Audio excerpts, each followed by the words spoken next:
দেখুন বন্ধুরা, আজকে আমাদের সাথে একজন বাজি লড়েছে। সে 40 পিস গোলাপজামুন খাবে বলে এখন এখন বলতে গেলে এই কুড়িটা মনে হয় খেয়েছে।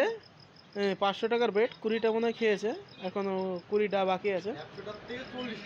আর বেড এই ছেলেটা আর ওই ছেলেটা বেড লড়েছে 500 টাকা।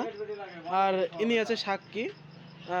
আর কি আমরা আর কি সবাই আছি সাক্ষী, তাতে কোনো অসুবিধা নেই। কিন্তু ছেলেটা মনে হচ্ছে জিতে যাবে, 20টা আপাতত খেয়ে ফেলেছে।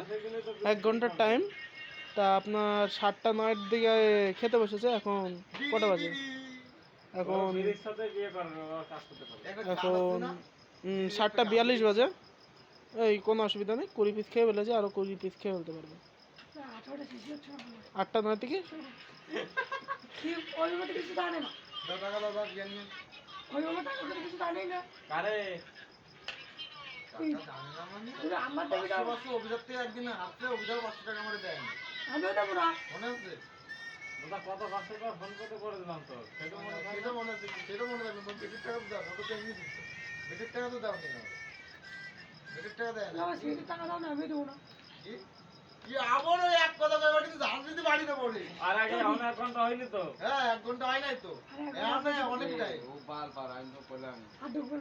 আমি আমি ঘাতলে করে রোলের বেড হচ্ছিলাম 13খানা রোল 100টা খাওয়ার বেড লড়ছে। তাহলে ভাবো আমি তোরা কি বললাম, 15টা থেকে 20টা খেতে পারবে, তাই পারলে। ঠিক আছে, তাও মাঝখানে একবার মানা করেছি খাইস না, তাহলে এখনো টাইম আছে, তাও শুনেনি। আর হলিস না, আমি তো তখনই না করে দিছি।